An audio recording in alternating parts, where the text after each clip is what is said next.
All right. If I could have your attention, please. Does anybody have any questions they'd like to ask about anything pertaining to the course, previous lectures, before I begin my lecture for today? I will be ending lecture just slightly earlier than I usually do. As you know, we go until the very last minute. But we're going to end about 10 minutes early so I can return your papers to you. I'm going to talk to you about the papers very briefly. I also want to say a word about the final exam at this juncture. I mentioned it to you before in class, but I want to do so once again now. Basically what I want to tell you is, number one, that you are responsible for everything in this course from week 1 until week 10, because we haven't had a midterm exam. What we've had is a midterm paper, which is quite different. As I mentioned to you, I think in one of my previous classes, more than half of you actually wrote your paper on one subject, namely the assassination of Gandhi by Godse. So if, for example, there are questions that have to do with development, India as a democracy, obviously that covers, nearly everything that we've done in class from week 1 until, as I said, the last week of this class. All right, so that's the first thing to bear in mind, that you are responsible for everything, including the readings. But I think that, one way to prepare for the exam, if you're thinking about how does one prepare for an exam of this kind, given the nature of the readings and given the material that we have, well, I think that paying attention to what is said in lecture is, I think, exceedingly important, because I'm more than likely to cover the most important points in my lectures. All right. The second thing is to just remind you once again of the format of the exam. So the format of the exam is that it is an essay type exam. So you get 6 questions. It's a take-home open book exam, and you can consult anything that is relevant to the course material. So that includes obviously the lectures, the course readings. You can go to the podcast, they're all available. You can go to external websites, and the same rules apply as they did in for the paper that you did for the midterm, namely that if you're going to use outside sources, you have to mention what the outside sources are. But frankly, to answer the questions that you have in the exam, you do not need any outside sources at all. If you do the readings for the class and you come to the lectures, that's the best way to prepare for the final exam. So you're going to get 6 questions divided into 3 groups. Each group, groups A, B, C, has 2 questions. Group A, 2 questions. You're going to answer both those questions. Group B, you have 2 questions. You answer 1 out of those 2 questions. And Group C, again, you have 2 questions, and you answer 1 out of those 2 questions. So you're going to answer 4 out of 6 questions, and roughly each answer is going to be about 2 to 3 pages. So we're talking about, something in the neighborhood of about 10 double-spaced pages typed. Okay, that's essentially the exam. There are no ID questions, there are no maps, nothing of that kind. You just get essay questions. And once again, as I said, if you're attentive to what is said in lecture, I think you'll have a pretty good idea what is important and what isn't important in the scale of things. Everything is important, of course, because we're already condensing huge amounts of material, massive amounts of material, and crystallizing it as a lecture. But within that, there's a scale of things. There obviously, if you get a question about communalism, and I've discussed communalism in this class and mentioned it repeatedly, well, then I think that gives you a little bit of a hint that that's a subject that you should know something about. All right, so that's how you would prepare for the exam, because I know that I'm going to get this question by email, or someone's going to come visit me. Well, how do I prepare for the exam? I'm telling you exactly how you should prepare for the exam. Now, what I propose to do today is to continue my discussion, which will essentially conclude the section that we have on communal conflict, ethnic conflict. One could have mentioned 100 other conflicts, but obviously the idea here is not to give you a list of all the conflicts that have taken place in India post-1947 or in South Asia more broadly, but try to understand by looking at a couple of illustrations. And in my previous lecture, what I did was I looked at the whole dispute over the Babri Masjid. And then I used that dispute, which led to the destruction of the mosque on 6 December 1992, I used that essentially as a way to discuss Hindu-Muslim relations and to look at the nature of the Muslim community in India today and what are some of the liabilities that they face and why is it that the Muslim community as a whole, they're obviously, the Muslim community is not a monolithic community. There are segments of this community that are doing very well. But as a whole, why the Muslim community is relatively more disadvantaged in comparison to, for example, Hindus. Okay? Now, the second illustration, and I started speaking to you about this, is the case of the Sikhs. And this is obviously an enormously complicated history because most of you here know nothing about Sikhism, which is a distinct religion. Well, it is a distinct religion and it isn't, I should say. And in fact, partly the conflict is over that. And when I say it is and it isn't, if you look at the Constitution of India, which is a supreme document, is itself ambivalent in many ways about the Sikhs. And when I say ambivalent, I mean by that in some places of the Constitution, it seems to indicate that Sikhs should be considered to be the followers of a distinct religion. And yet there are other places in the Constitution where it appears to be the case that Sikhs are simply viewed as a sect of Hinduism. And that's true of Buddhists and Jains as well. Right? So it's, in that sense, it's a complicated subject, and I think it's important because it will help you understand what the nature of this conflict was. And when I say the nature of the conflict, let me remind you once again that in 1984, something I've mentioned in the class before, in 1984, the Prime Minister of India, the then Prime Minister, Mrs. Indira Gandhi, was assassinated by her own bodyguards, two Sikhs. And in order to understand that and what happened in the immediate aftermath of the assassination,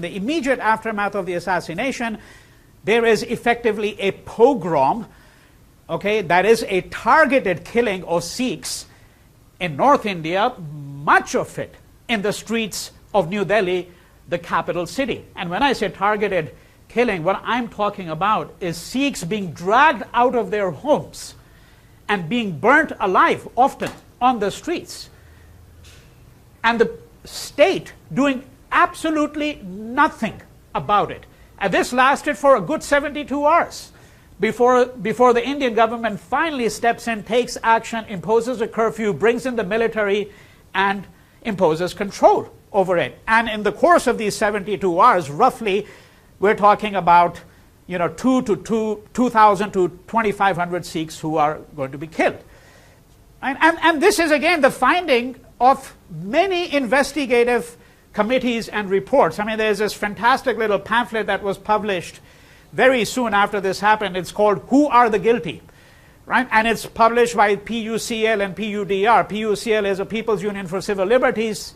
PUDR is a People's Union for Democratic Rights. These are two NGOs, two non-governmental organizations in India that monitor civil rights and human rights, comparable to what, let's say, Amnesty International does. But these are Indian organizations. And the PUCL report, Who Are the Guilty, is explicit. It even mentions some of the politicians who were implicated in these killings. These politicians were seen giving instructions to people to go and commit arson and murder and loot, so forth and so on. And one of the saddest parts of the story, and I have to tell you that this is the story of India with respect to this question down to the present day, that in most of these orchestrated killings, these orchestrated riots, in the vast majority of them, I shouldn't say most, I should say the vast majority of them, nobody is ever held accountable. Okay? Right? So this is why I think it's important to understand this question. Yes?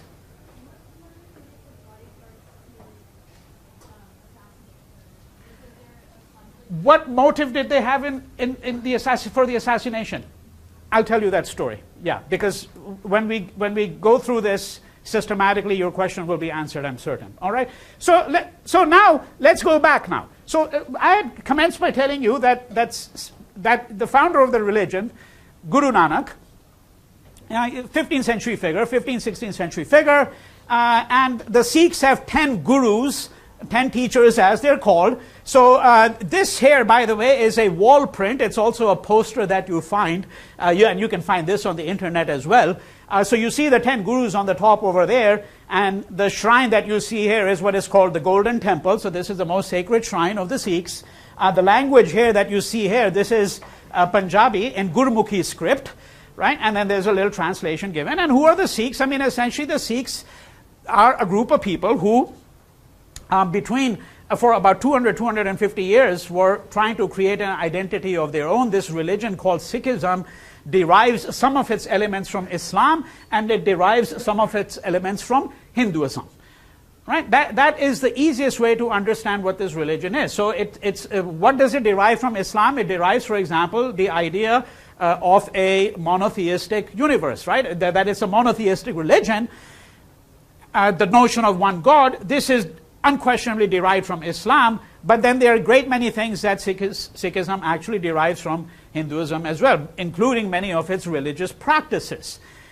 So now, in the early part of the 18th century, and this is the point at which I terminated my previous lecture, I had mentioned to you that the Sikhs had a problem, and the problem was that they were being persecuted by the Muslim rulers of North India. And one of the things you have to remember is that Sikhism is viewed as a competitor to Islam. It's viewed as a competitor because it's a monotheistic faith. And where is Islam drawing most of its adherents from? These are low-caste Hindus who are being converted. You know, very often I get asked a question, many historians do, were they upper-caste Hindus who were being converted as well? The answer is not really. There is not much incentive for someone who's doing well, or someone who is positioned at the top of the social ladder to convert to another religion. You might convert for theological reasons, but you certainly would not convert in order to improve your socio-economic prospects. Most people who convert to another religion, and what would you convert to? You would convert to Islam, you would convert to Christianity, right? These are proselytizing faiths. So most people who convert are lower caste Hindus. And that remains the case very much so today.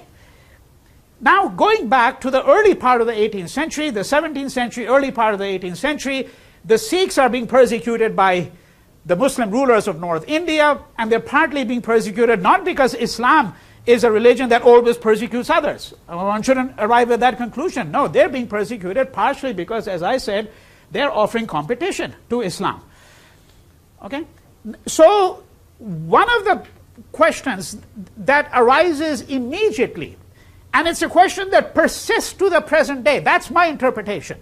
And that question is, how does a Sikh distinguish himself from everybody else?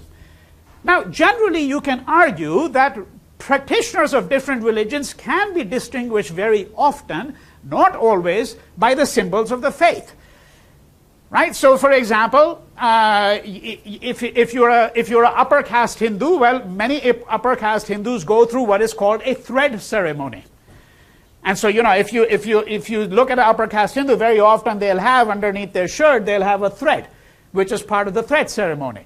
You can distinguish a Muslim from a Hindu very often because they're wearing a skull cap.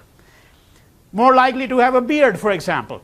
But again, these are not hard and fast ways to distinguish it. What about a Muslim who decides that he's not going to, you know, carry the external symbols of his appearance about him? Right? And in 1947, at the time of partition, I don't know if I mentioned this to you, but in 1947, at the time of partition, when people were crossing borders, and all of you now understand the chaos that reigned at that time, you arrive at a border and a mob catches you. How are they going to decide whether they're going to kill you or not? Right? So a Hindu mob catches a Muslim. How do they know that the person is a Muslim? Well, you can't really tell if the person is not showing visible signs. So there was only one way to tell. And that was you asked the male person to lower his pants, and if he was circumcised or if he wasn't, you could tell whether the person was a Muslim or a Hindu. And there are a great many incidents where we know that this is exactly what happened. But of course, in normal everyday life, you just don't go around asking people to lower their pants, right? In order to distinguish whether a person is a Muslim or a Sikh or a Hindu or whatever. Now, one of the things that Guru Gobind Singh is going to do, he's the last Guru, is he's going to try to consolidate the faith because he's worried. Why is he worried? Because there's a constant tendency on the part of the Sikh to go back into the Hinduism from which he came out. Why? In part because there's a safety of numbers. That the Hindus constitute the vast majority, you're being persecuted, you relapse back into the faith from which you came. This question of who is a Sikh is a very pertinent question because, of course, what one would want to say is that what distinguishes a Sikh from a Muslim or a Hindu or a Christian are the theological doctrines that the Sikh adheres to. But the problem, as always in India, is that there is a tendency for these faiths to be absorbed into Hinduism. So even Muslims in South Asia, many Muslims themselves, by the way, living here who are from South Asia, are completely unaware of it. But virtually all South Asian Muslims actually are members of caste communities. And the idea of caste is in principle completely abhorrent to Islam because this is a specifically Hindu institution, as I pointed out on numerous occasions in this class. Right? And caste introduces a form of hierarchy. The second half of this lecture will be on caste when we'll start looking at Dalits. But you recall my discussion about caste in a previous lecture. And what I'm suggesting to you here is that this is always a problem that a Sikh collapses back into being a Hindu. So what Guru Gobind Singh is going to do is he's going to say, I'm going to create the grounds for considering the Sikhs to be a completely different people. And one of the ways in which they are going to be distinguished is that when you join an order, so if you're a Hindu and you join, for example, a monastic order, what do? You have your head shaved and you're given a new name. You're given a new name, right? It's like a baptism. The Sikh does exactly the opposite. Exactly the opposite means you cannot cut your hair. You cannot cut your hair at all.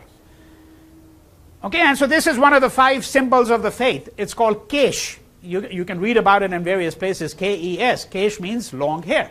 That the Sikh male is not supposed to shorn his hair at all. This is one of the ways in which you distinguish the Sikh male from everyone else.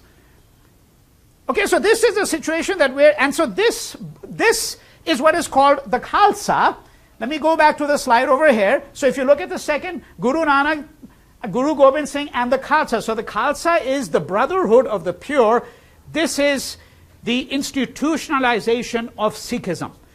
And particularly what is going to now become the more orthodox form of Sikhism. Because what happens when a Sikh decides that he's not going to keep his hair long?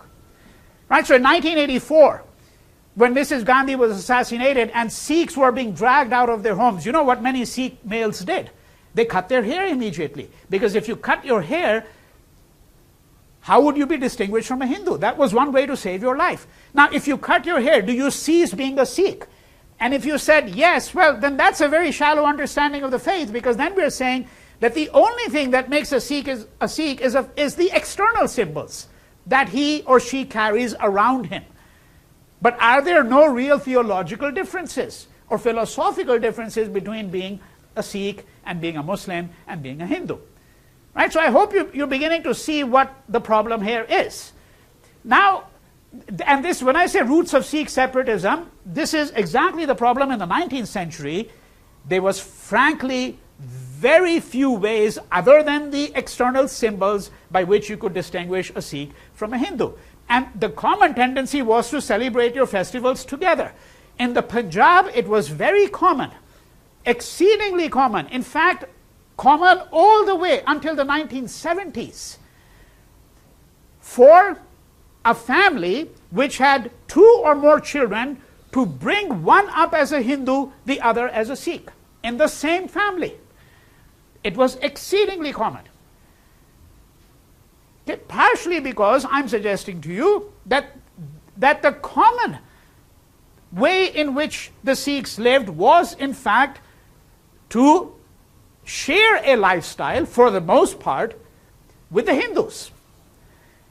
But the impulse, on the other hand, is to constantly distinguish yourself from them.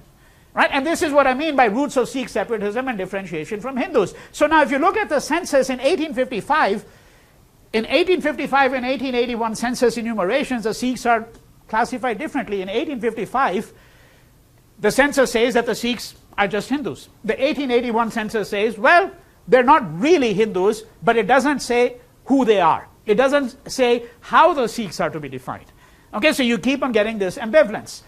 And if you look at their history, then moving into the 20th century, one of the things that the Sikhs are going to be overwhelmingly represented in is the Indian Army. The reason for that is that in 1857, 1858, when the rebellion, the Great Rebellion took place in 1857-58, this was the most considerable threat to British rule up till this point in time. In the aftermath of the rebellion, which the British crushed, the British decided to divide all Indians into martial races and non-martial races. And we're not going to get into the intricacies of how they did that, or whether this is a lunatic way of trying to classify people, whether you have martial qualities, whether you're warlike or whether you're not. The Sikhs, in any case, were viewed as a martial race. That is, that they were viewed as people who were more masculine, who were much more likely to make for good and loyal soldiers. And one consequence of that was that the Sikhs would become overwhelmingly represented in the Indian Army. So even though their share of the population of India was less than 3%, there have been times when the Sikhs constituted over 20% of the Indian Army. Over 20%. Okay, and so this is going into their history now in the early part of the 20th century and moving into the latter half of the 20th century. Now in 1947, of course, when partition took place, there were Sikhs who demanded that there should be a separate nation state for them as well. If in other words, a separate nation state was going to be created for the Muslims, known to the nation state that gets to be known as Pakistan, why should a separate nation state not be created for the Sikhs? But this demand was not conceded. Neither the Muslims nor the Hindus conceded the demand, and the Sikhs' numbers were not sufficiently large. And of course, within the Sikh community itself, there were people who were divided on this demand. Right? So it didn't really have the support of the vast majority of the Sikhs, partially because, as I said to you, and as I've mentioned repeatedly, the Sikhs themselves did not always distinguish themselves from the Hindus. Yes, they're distinct in some ways, and then there are many ways in which they're really not quite distinct. Now, moving into the 1970s, 1980s, and to the assassination of Mrs. Gandhi, the first thing to bear in mind is that the Punjab, which is the historic homeland of the Sikhs, that is, the Sikhs tended to be concentrated there, which is not to say that they're not to be found in other parts of India. They're exceedingly diasporic people. And for those of you who come from Canada or who have some familiarity, even a remote familiarity with the west coast of Canada, with Vancouver, with British Columbia, you know that there's a very substantial Sikh population in British Columbia, Vancouver, which goes back to about 125 years. Okay, and there's a fairly substantial Sikh population in the greater Los Angeles area as well. Now, one of the things that happened in the Punjab in the 1960s was what is called the Green Revolution. Okay, and we need to spend just a minute or two on the Green Revolution, because one of the things that the Green Revolution did was it enormously helped increase food production in India. You also have, by the way, what is sometimes in the literature called a white revolution, which refers to a considerable increase in milk production in India, but that's separate from the Green Revolution. Okay, and that takes place, the white revolution as it's called, takes place largely in the state of Maharashtra in western India. The Green Revolution was something that is going to be found in most parts of India where you have agricultural communities, but the part of India where its effects were most palpable, because it was in some ways the granary of India, the breadbasket. The way in which, for example, California is in many ways the agricultural heart of the United States. right? That California produces, for example, more than 50% of the walnuts and almonds. I mean, almost anything that you can think of, right? California is the largest producer by far. Now, the Punjab was the granary. And this is where the Green Revolution, and what does the Green Revolution do? So what the Green Revolution does, I'm giving you the rosy picture here. There's a very critical assessment of the Green Revolution. But let's look at the rosy picture first. The rosy picture is it helps increase food production tremendously.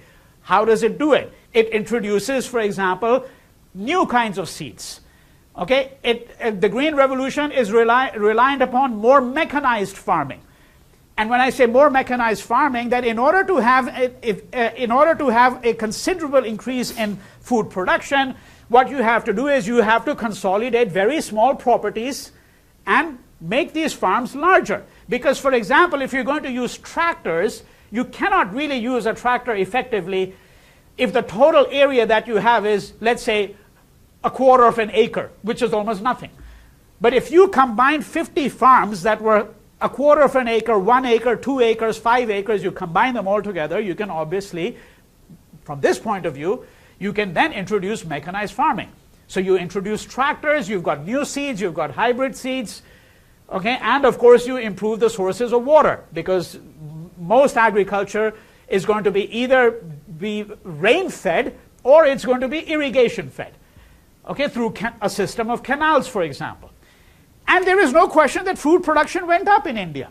And India, in principle, over the course of the last decade, has had a surplus of food. I say in principle, of course, because if 50% of the population of India is suffering from malnutrition, it's very clearly the case that everybody is not getting the amount of food that they should be getting to eat.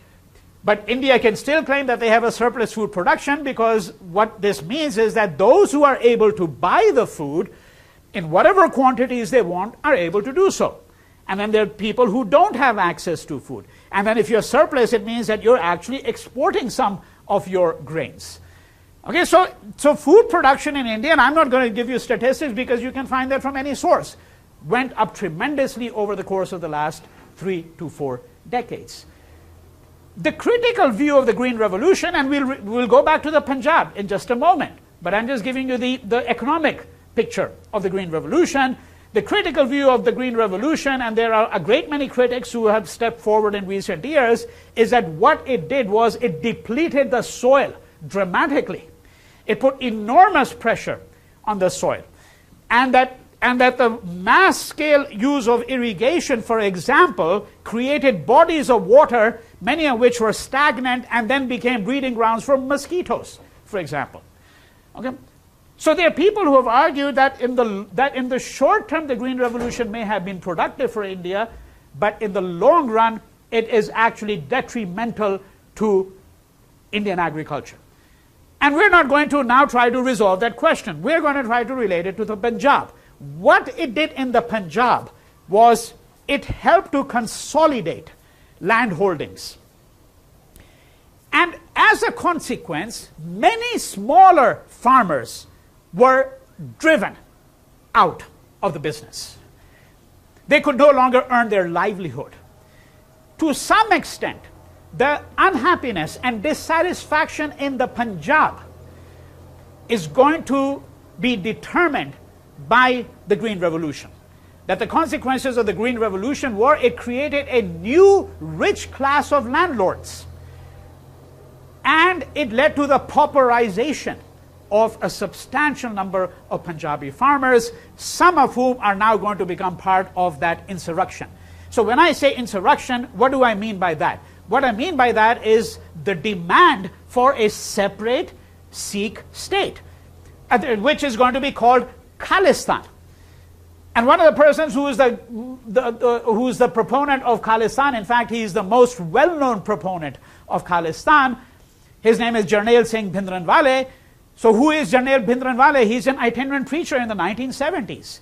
Right? And he's an Orthodox Sikh, so he says, for example, that all Sikh males should keep their hair long, they should all carry a kirpan. A kirpan is one of the other symbols of the faith. Right? So remember I told you that there are these 5 symbols of the faith. All of these 5 words begin with a K, so very often they're called the 5 Ks. We don't have to know all of them, but a kirpan is basically a, well, the minute you translate it, you render it into a slightly different object, but you can think of it as a sword or as a dagger. So if you go, for example, to Amritsar, that place where the Golden Temple is, you saw an image of the Golden Temple, you'll very often see Sikhs walking around, and they're legally entitled to do that. Right? So they're walking around with this huge dagger. The sword could be like a Japanese sword almost. It could also be a very small dagger, a very, very small dagger. And Orthodox Sikhs, the Khalsa Sikhs, in other words, are required to have the dagger on their body 24 hours a day. Now, there's an extraordinary case that came up in California about 20, 25 years ago. Just to give you a little illustration of how this works. So there's a Sikh family living in central California called the Chima family. They had 2 children. And these children were going to Sikh. They were Khalsa Sikhs. And both of them had this little dagger, a little penknife almost. Okay, it's sewed into their clothes. Right? So it's on them all the time. And one of these boys was playing basketball, and when he was shooting hoops, some other kid saw him, white kid saw this little dagger or knife, and went to the school principal and said, well, there's this kid who's going around with a little knife or little dagger, little sword. And so the principal summoned the boy and his sister and said, well, you're violating the school code, and you're violating California regulations because you cannot carry a weapon to school. And so the children, of course, said, well, this is not a weapon. This is a kirpan. And the principal said, of course, I don't care what you call it. A dagger looks like a dagger to me, or a sword looks like a sword to me. Right? And so he said, well, you're forbidden to come to school unless you decide that you're not going to bring these. So the kids' parents come to school the following day and say that, well, our kids have to come to school with this object. And the principal said, well, I can't allow it. And so the children's parents, of course, said, well, the kirpan means exactly to a Sikh what a cross means to a Christian. So if a Christian can come with a little necklace, with a cross, why can a Sikh not come with a little kirpan? And of course, the principal's rejoinder was, yeah, but a kirpan could be used to actually attack another child. And so the Sikh family said, well, has there ever been an instance of this in the history of California? Anyhow, it went to the courts, by the way. It went to the courts. The American Union for Civil Liberties was drawn into the conflict. Extraordinary case, okay, of civil liberties, so forth and so on. So that's what we're talking about. That's the kirpan.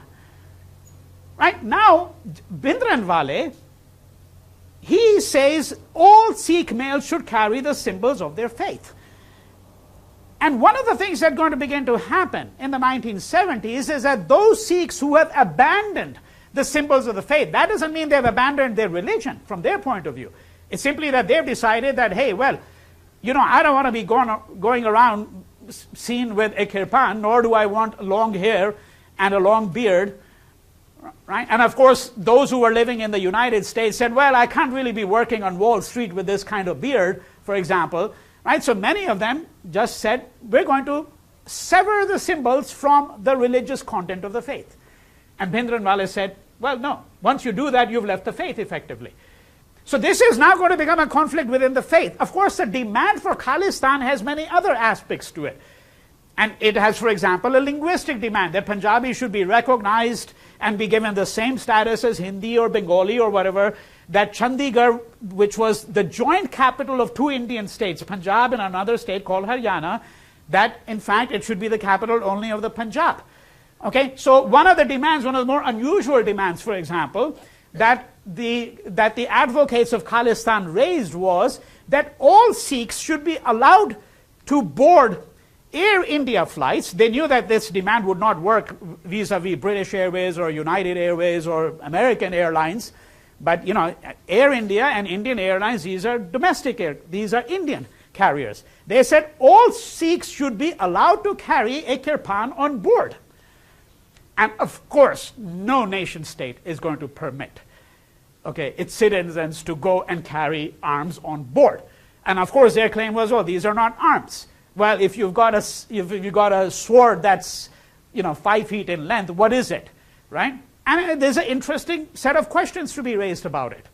But I'm just indicating to you that there were a great many demands that were put forward by the advocates of Khalistan, including Bhindranwale, and the Indian state, of course, is going to refuse to accept most of these demands. So in the 1970s, you're essentially going to have an insurrection, an insurgency, because the Sikhs are going to claim that they're being discriminated against in India. But remember the argument that I've given to you, that it's not simply a fight against the Indian state.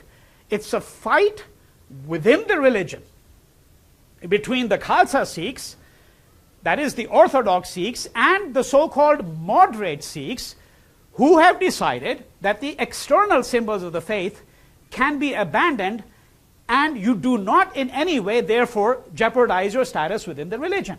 And this is not a view that is shared by the Khalsa Sikhs or the Orthodox Sikhs. And so beginning in the 1970s, mid to late 1970s, what you're going to have is basically a civil war.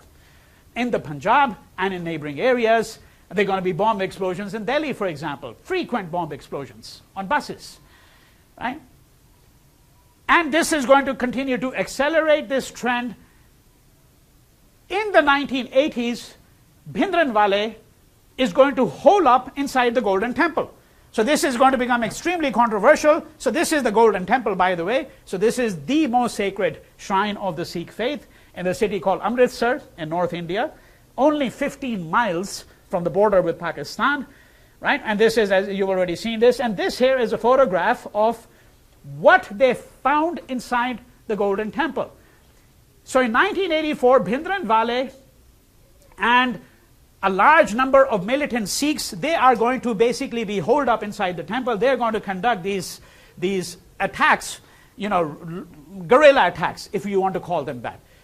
So you go conduct an attack outside, you kill a moderate Sikh, or you kill a Hindu who you think is your antagonist, and then you go and take shelter inside the Golden Temple. Of course, the advantage of taking shelter inside the Golden Temple is it's a sacred shrine. They're quite certain that the Indian government will not dare to enter into this shrine and defile it. But in fact, that is exactly what the Indian government is going to do. So in June of 1984, we are going to have what is called Operation Blue Star, where the Indian army is going to move into the Golden Temple. You're going to have a gun battle that takes place. And once this gun battle is over, Bhindranwale is killed. A lot of the militants are, quote, flushed out, as the Indian government put it. Right? They're going to find that there is a huge military arsenal inside the Golden Temple. Right? Grenades, ammunition, rifles, bullets, so forth and so on. And what you see here is one of the photographs that was published once the Indian government had gone inside it. This is the desecration of the shrine, the Golden Temple. And you compare it with the picture that you saw before. Of course, now it's been completely restored again. So there was a question, why was Mrs. Gandhi assassinated? Okay? And the reason she is assassinated in part is because she was the Indian Prime Minister who issued the orders for the attack upon Bhindranwale and the Sikh militants inside the Golden Temple. But in order to weed them out and to destroy them, the Indian government eventually ended up desecrating the shrine, destroying it in great measure. Right? And this was, of course, considered the desecration of the faith, the defilement of the faith. And in the aftermath of this, Mrs. Gandhi was told by her security advisors, you should not have Sikh bodyguards, right? Because the Sikhs are very angry at what you've done. And it's an interesting way to understand Indian democracy here now. Because Indira Gandhi certainly had authoritarian tendencies in her. There's no question about that. Right? So, for example, in 1975, I mean, this is a chapter of our history that we haven't really looked at for obvious reasons because we can't cover everything. But in 1975, Mrs. Indira Gandhi imposed a state of emergency. This was the first and only time a state of emergency was ever imposed in India. And when she imposed a state of emergency, what did it mean? It meant that all the constitutional safeguards that you, as an ordinary citizen, had, all of these were suspended. The grounds for imposing the emergency were that there were internal and external threats to the unity and integrity of India. and that India had to be safeguarded from its internal and external enemies. So this is what I mean when I say she had authoritarian tendencies. On the other hand, it's extraordinary that even though she issued the orders for the attack on the Golden Temple and therefore incurred the wrath of the Sikhs, she still kept Sikh bodyguards because she said, we're living in a secular country. And I cannot cast doubt on every Sikh merely because they happen to be a Sikh and merely because the Sikhs as a whole, as a community, might feel unhappy with me. These people are my bodyguards. I trust them. They have been entrusted to guard my life. And both of these bodyguards are going to turn on her. They're going to machine gun her down. And it's immediately in the aftermath of that that you're going to have this pogrom that takes place against the Sikhs. Okay? So this is what we're really talking about here.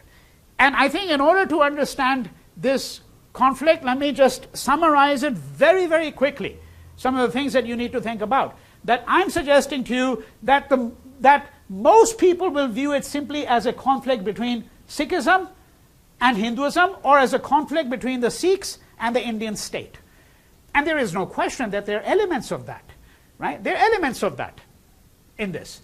But I'm also suggesting to you that the root of the problem in many ways goes back to the question of who is a Sikh? What distinguishes a Sikh from a Hindu? If the Sikh is constantly relapsing back into a state of Hinduism, what is the role of the external symbols of the faith? If this is all that safeguards your identity as a Sikh, then we're saying that, well, frankly, that faith is not substantially different from Hinduism.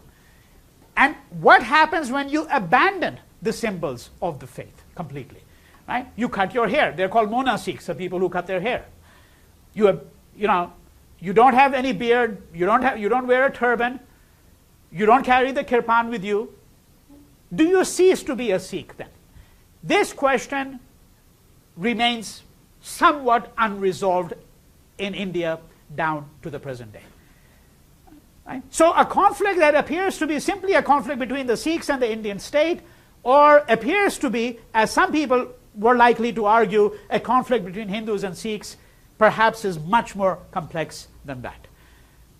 Okay, so this is one reason among many why I think that it's important to understand the nature of this conflict, because it also gives you some idea of what are the ways in which different religions negotiate their identity and their future in India. And I want to just end with this particular slide, this segment of the lecture, before I move on to the next section. So this is, by the way, it just, I mean, there are hundreds of such slides. So Khalistan, the new global reality, and this slide is actually quite amusing because there's a website, flags including the flag of Khalistan. So you want to create your own nation state, what do? You create your own flag, your own anthem, national bird, national animal, right? Khalistan's national bird, the hawk, not a pigeon. You're after all a martial race, right? So you want to have a hawk, not a sparrow. Right? And then, of course, to make it look very authentic, well, that this is a real state. It's not a real state. I mean, don't think that if you're issued a passport by the government of Khalistan that you can walk into the United States or Russia or China or India, because they'll throw you out. It's not a passport that's recognized by anybody, of course. But this is the aspiration of all people. You want to become a nation state. It's the logic of the nation state, right? So this is one of these sites that represents the Khalistani point of view. And I have to say, in my concluding remark, that the last holdouts of the Khalistan ideal are all to be found in the state of California. I mean, California has now the largest number of supporters of Khalistan anywhere in the world. This is, again, a rather common phenomenon. It's like, if you're a Zionist, well, the great Zionists are always going to be found in the United States, not in the state of Israel. Not that Israel doesn't have any. They have some too. But they're going to be found here in the US. Right? Because this diasporic, transnational context is always crucial for understanding these communities and their political aspirations. Any questions? Because, as I said, this wraps up our discussion of the whole question of communal conflict, all of that. And I should say one more thing. I'll take a question in just a second. One last comment. I want to reinforce this point because I mentioned it to you before. Religious conflict, communal conflict. We use these phrases interchangeably. They're not exactly the same for reasons that I'd mentioned to you before. I want to reinforce that point. That throughout India's long history, we have reason to believe that people quarreled as they do today all over the world on many grounds. You might have a conflict with a person on many grounds. Right? Those grounds could be sexual, linguistic, economic, any number of grounds. And there's no reason to believe that someone called a Hindu and someone called a Hindu did not enter into conflict at some point or the other. There might have been reasons why people disagreed. Religion being one of the grounds on which people do disagree. But it's not the same as communal conflict, because in the 19th century, under colonial rule, the standard explanation for everything that the colonial state had was, Hindus and Muslims are two distinct communities and their destiny is to fight each other. That's a communal conflict. Okay? That when it becomes an automatic template, it becomes the de facto explanation for everything. Right? And that's why I gave you this little illustration that supposing you read a little article. I remember reading these articles so frequently in the Indian newspapers back in the 60s and 70s. You know, Hindu landlord and Muslim landless labor have a conflict. Well, why should we assume that this is only a religious conflict? Right? Why should we not assume that this is a class conflict? So this communal conflict is a template whereby religion becomes the central element of understanding Indian history. And what I'm doing is I'm issuing you a cautionary note that we have to be extremely suspicious of all interpretations which immediately use the model of communalism to explain the nature of conflicts in India. Yes, question there, Dominic, I think. Yeah, what's that UNPO? Oh, that's a United Nations postal organization. That's what it is. Yeah. Yeah. How did you mentioned the story between the family and who came the kirtan? How did that? Oh, it's a long story. I published a 35-page article on that. So if you've got the interest and the time, I can give you a citation to that later on. Okay, but it's a long story. But the gist of it is that the state of California actually passed a legislation that made an exception to the legislation. The governor of California, Pete Wilson, at that time vetoed that legislation. Okay, that's part of the story. But the saga, not of that family, this particular question continues down to the present day.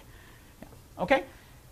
Now, what I want to do is I want to turn your attention to the question of the Dalits.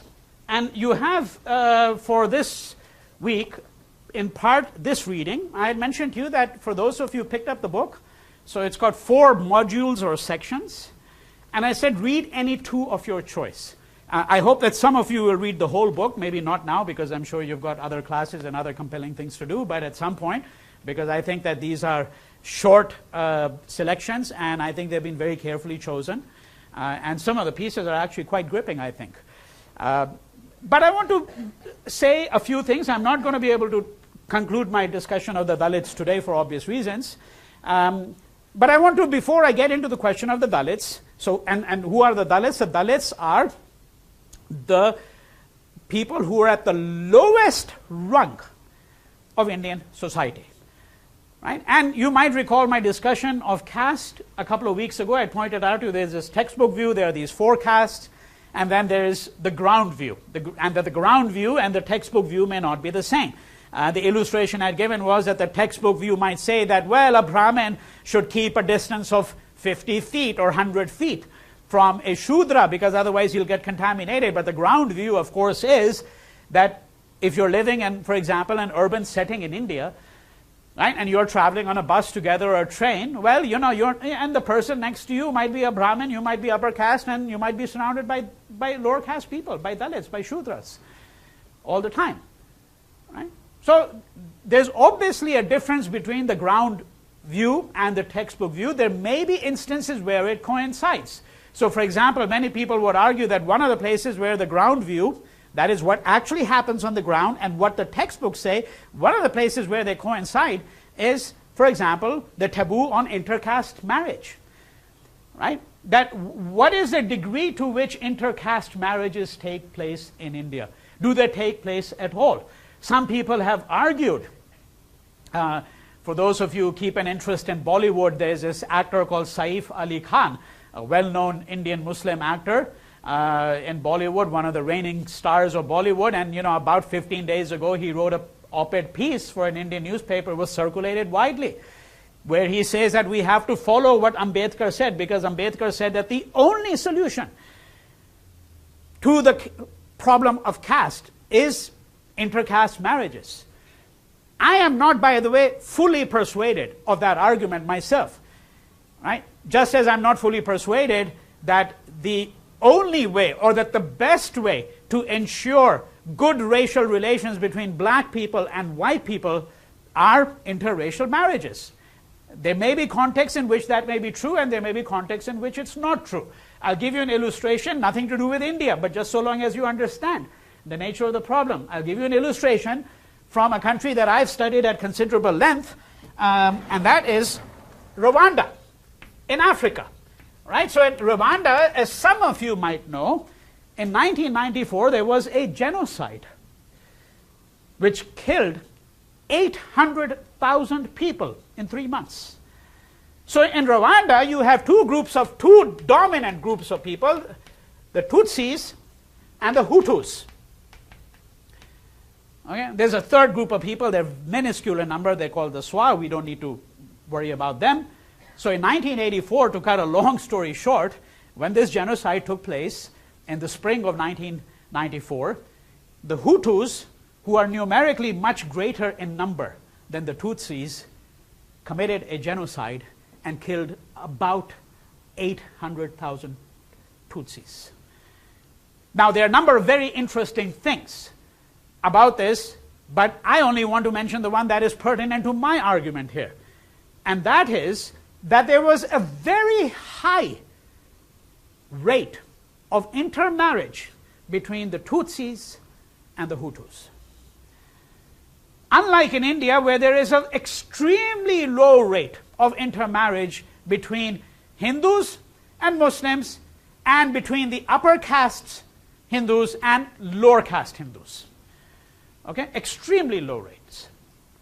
Particularly inter-religious marriages, but even inter-caste marriages, the rates are very low, and when these marriages do take place, as I pointed out in a previous lecture, the likelihood is it will be an upper caste male marrying a lower caste female, because their children, the children of that marriage, will acquire the status of their father. Okay?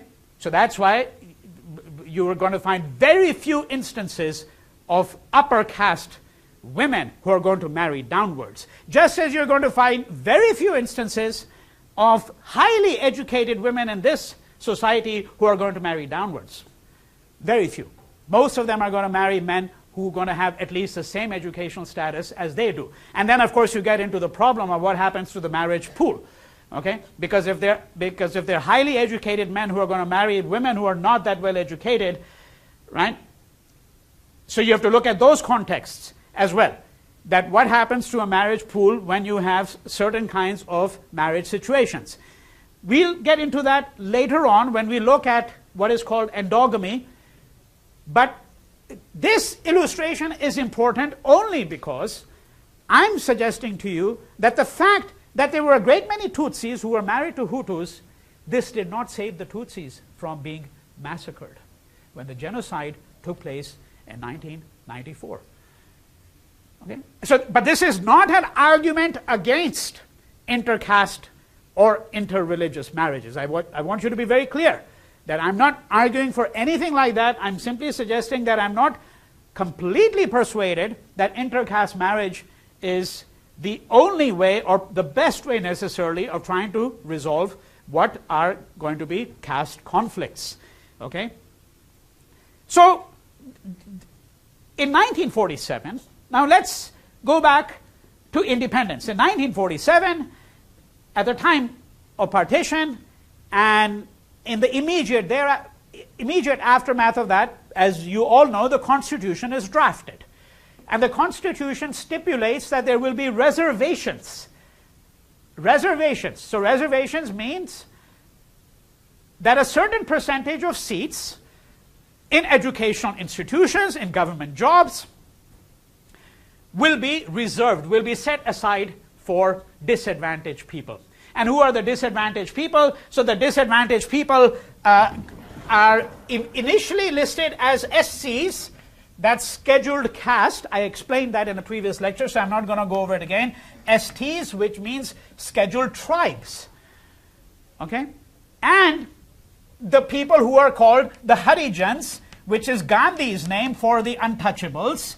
Right? And who are the untouchables? Complicated matter.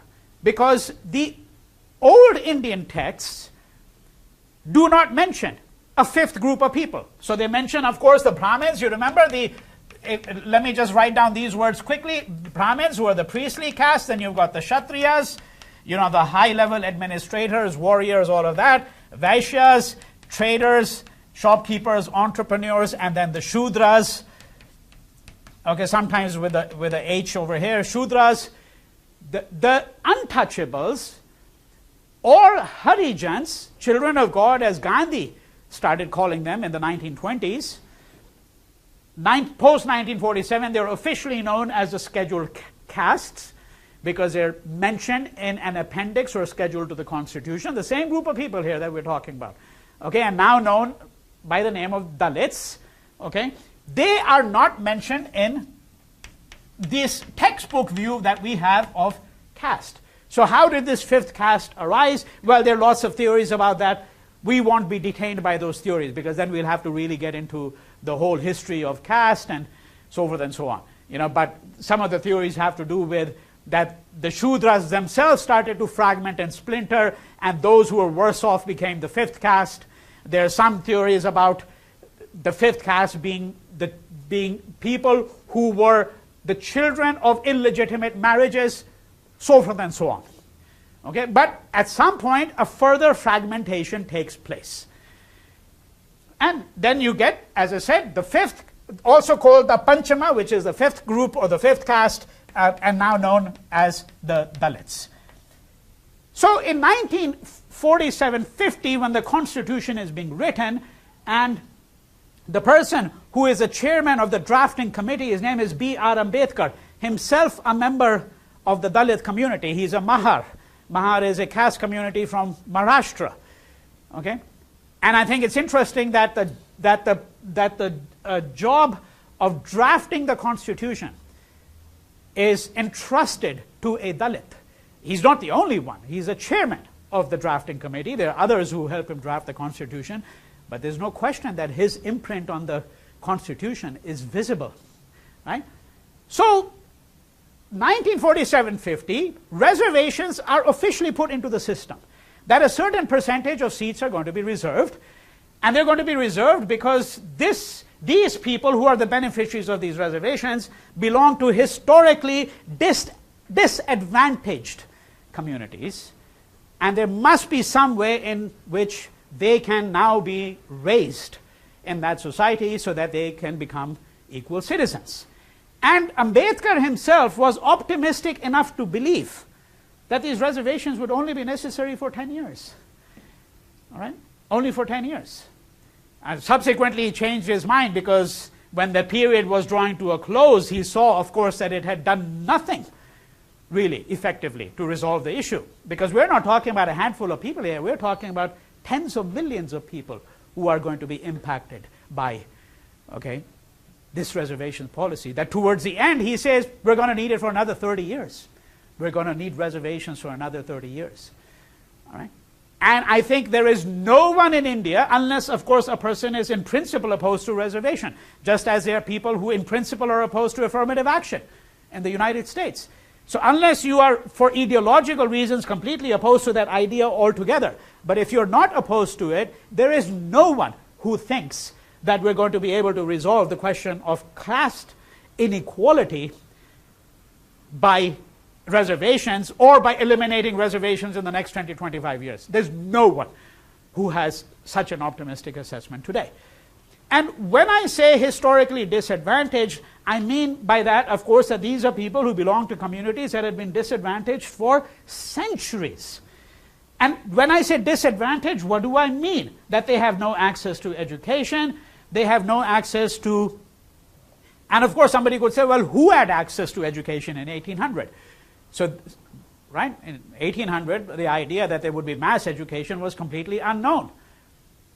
In India, and indeed in almost every other society. But of course one could give hundreds of other illustrations, because disadvantage means, for example, that the Dalit would have to announce his presence if he came within a certain distance of an upper caste Hindu, especially in a pilgrimage town. That the Dalit could not enter the Hindu temple. He might be skinned alive if he tried to enter a Hindu temple. That the Dalit could not draw water from the village well. If the village had only one well, one source of water, or a tank, okay, so if you look at the Hindu temple, especially in the South Indian city, that next to the temple is usually a large tank. That's a body of water. Right? But the Dalit could not access that water. And so the Dalit, and usually it meant Dalit women, by the way, because Dalit women are the ones who are going to be walking 10 miles away to fetch a pot of water or to fetch firewood, right, in order to be able to light their stove at night to cook. That Dalit woman might have to walk 10 miles to be able to access water. Now, the Constitution of India forbid the practice of untouchability. But of course, this is, simply because a legislation says that, untouchability is henceforth banished, that doesn't mean that the practice of untouchability disappears. Right? Not even remotely. I mean, in the aftermath of the Civil War, African Americans technically were American citizens. But that doesn't mean that you automatically get all the rights of citizenship simply because a portion of the American Constitution says, well, they're citizens. We know what happened if an African American would try and go vote. You'd get lynched. And that's why you had to pass the Voting Rights Act in 1965. All right? One way to look at the situation, some people would argue, is to look at comparable examples. I'm not certain in my mind that there are any comparable examples entirely, because I think that the nature of the problem here is much deeper. I think it's much more widespread, and it's a systematic problem for Indian society. So the comparison that many people very often made was with apartheid in South Africa. Okay, the system of apartheid. Quick question. You'll have to speak up. I can't really hear you. How come Dalits don't convert to what? Islam, Christianity. Well, some of them do. Where did Islam get its ranks of people from? But this is the problem. The answer to your question, so this is why if you go to that reading, it's very important. Okay? That a person converts. Let's say you're in a village. I'm glad you asked the question because we can get to the heart of the matter right away. Let's say you're living in a village and you're a Dalit and you convert. Right? You become a Muslim or you become a Christian. The problem is that everybody still knows who you are. And even if, by the way, you were a Dalit millionaire, somebody might say, isn't that an oxymoron? No, it's not. There are Dalit billionaires in India. And I'm talking about Dalit dollar billionaires. I'm not talking about rupee billionaires, which is a much lower thing because there's 60 rupees to a dollar. There are Dalits who are dollar billionaires. But if that person who was a dollar billionaire tried to marry a Hindu upper caste woman, there might still be problems. Because people still know who you are. And one of the reasons why the Dalits flee to the city, okay, why they like to go to the city, is because a city allows you to be anonymous. A lot of the Hindi films, many of you who watch Bollywood, I know that, the South Asians, you look at the films and see the role of the city. The city allows you to escape your history very often. Okay? The city allows you to escape your history, so the Dalits believe that movement to urban areas is one solution. Because when you go to a city with 20 million people, who knows who you are? What's your history? In a village, everyone knows your history. So they have found very often that Dalits who convert to Christianity, you know what happens? That when they go to the local village church, if there is a village church, many of the villages won't have a church, but let's say in those parts of India where Christianity is found. South India, for example, in Tamil Nadu and Kerala, very good example, there are going to be a lot of churches because there's a substantial Christian population. So what happens when a Dalit converts to Christianity? When they go to the church, they are asked to sit at the back of the church. Always. You cannot escape your history. Okay? So you could convert and think that Christianity and Islam are more hospitable, that they're more egalitarian religions. And I don't want to enter into the debate of whether they are or are not, because that's a long subject, complicated subject, obviously. Right? But we do know, of course, that there is enormous class inequality, for example, in Muslim societies. Even in the Hajj, you read studies of the Hajj, how the Saudis are treated when they do the Hajj, and how a Nigerian Muslim is treated. It's two different worlds completely. Completely two different worlds. Okay, so that's the short answer to the question.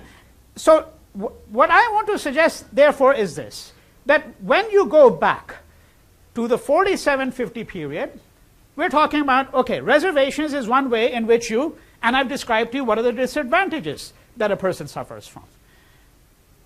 And I'm suggested to you that this question of reservations carries on into present day discussions. Now I'm going to have to stop my lecture on the Dalits for today because I want to return the papers to you. I want to take a few minutes to return the papers to you and talk to you about the papers, but we will pick it up from there, and I do want you to read at least 2 of those 4 sections in the book. So I also want to introduce Maria Ornelas. So Maria has done a good deal of the grading as well for the papers, the grading of the papers.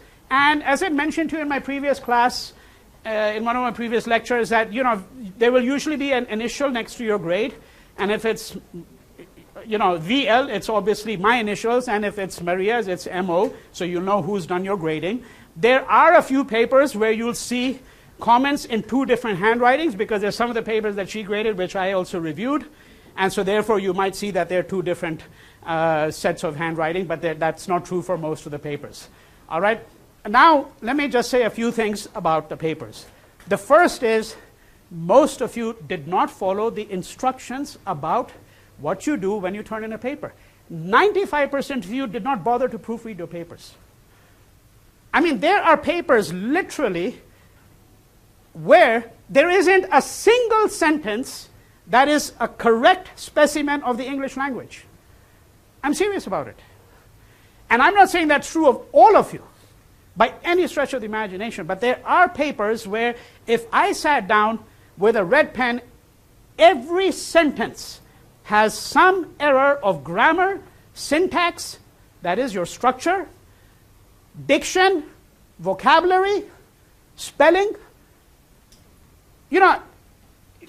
Words such as whether we should go or not, and somebody writes WEATHER, you've got to proofread your papers. You've got to go have a computer spell check done on your papers. First you do a computer spell check, and then you proofread it manually. Because a computer spell check will not distinguish between complementary with an I and complementary with an E, which are 2 completely different words in the English language. Okay? With an E means, with complementary, right? He or she is complementary to this or that. They complement each other, they go along with each other. And he complimented her, or she complimented with I, said nice things about that person. Two separate words. So the computer spell check will not do that for you. Okay? You have to do a manual proofreading. Now, the other thing to keep in mind is that, when you write a paper, it's like with everything else in life. And I know I'm a writer. Okay? I mean, I know how difficult it is that when you have a blank sheet in front of you to get something on it which is coherent. And it takes a great deal of effort to do it. I understand that. You have to labor over it. But if you don't labor over it, and you just write carelessly, you do violence to the language. There is something called doing violence to the language. And this is by no means the best analogy, but it's like eating burgers. If somebody told me there is no difference at all between a McDonald's burger and a unami burger, a burger is a burger. Okay? So therefore it doesn't matter. I gave you the substance of the argument. It doesn't matter how it was written, that it's impossible to read it, for example, but it does make a difference. And you have to think about the reader. And when you finish writing a paper, read it out. This is a general note, not just with respect to my papers you do for me, for any class that you do. Read it out to yourself. See if it sounds right. The sound is important. There's a little poem. I'll give you an illustration. One of the most extraordinary poems ever written in the English language. It's called The Love Song of J. Alfred Prufrock by T.S. Eliot. And the first two lines are, in the room the women come and go, talking of Michelangelo. Now, if I said to you, in the room the women come and go, listen to the O's. The O's are critical. That's the sound of music. The sound of poetry. You cannot assume that just putting things down like that is writing a paper. You have to be much more attentive to your language. Most of you were not graded down, because if I graded you down for grammar and syntax and all of that, we're going to be in serious. We're going to have a serious problem on our hands. Very serious problem, and I'll have a serious problem on my hands. There just a few of you who got graded down because the paper couldn't be read. It was incoherent. But the more substantive thing, because that doesn't concern every one of you, the more substantive thing is, let's take an illustration. Let's say you wrote a paper on development. Now, some of you did, about 15 of you did. About 10 of you wrote on Manto's stories. Okay? And those of you who wrote on Manto's stories, some of you pointed out rightly that what the Manto stories do, which we did not discuss in class because I can't discuss every reading, but there's a reason why that reading has been given to you, that they offer a perspective which is not available through these grand narratives. The grand narratives are the historians and the scholars, all trying to find reasons for the partition, justifying it or not, thinking, well, either the Muslims are guilty, or the Hindus are, or Patel is, or Nehru is, or Gandhi is, or Jinnah, right? That's what the historians and scholars do. What does Manto do? Why does he write a story about the exchange of lunatics? I mean, imagine. Because, of course, one of the things he's doing, he's putting into question the whole rationality of something called a partition. That, in fact, the only sane people possibly were the lunatics.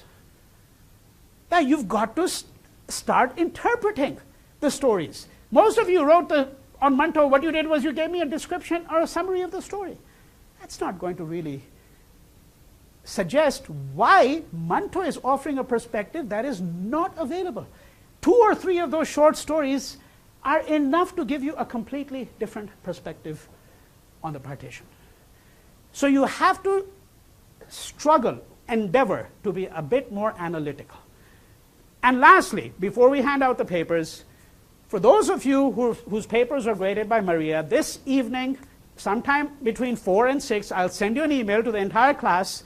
I'll let you know what her email is. If your paper was graded by her and you have a problem, or you want to just discuss the paper with her and its shortcomings or strengths, as the case may be, first go to her if your paper has been graded by her. If you're seeking a grade change, which is not very likely, because grades are not negotiable, and I have to tell you right now that if you come to me and if she's graded the paper, be prepared that I might also lower the grade, because I might grade it differently than she might. It does not mean that if you come to me because you got a B minus and you think your grade should go up, it can also go down. Okay? So you have to be prepared for that if you are going to try to negotiate your grade. Grades are not negotiable, but you should, if you feel inclined, discuss your paper with her. And then if you have further questions or you've got a quibble about your grade, then you come to me. And of course, for those of you whose papers are graded by me, you come to me straight away. Okay? All right. We're going to end here and I'll give you the papers.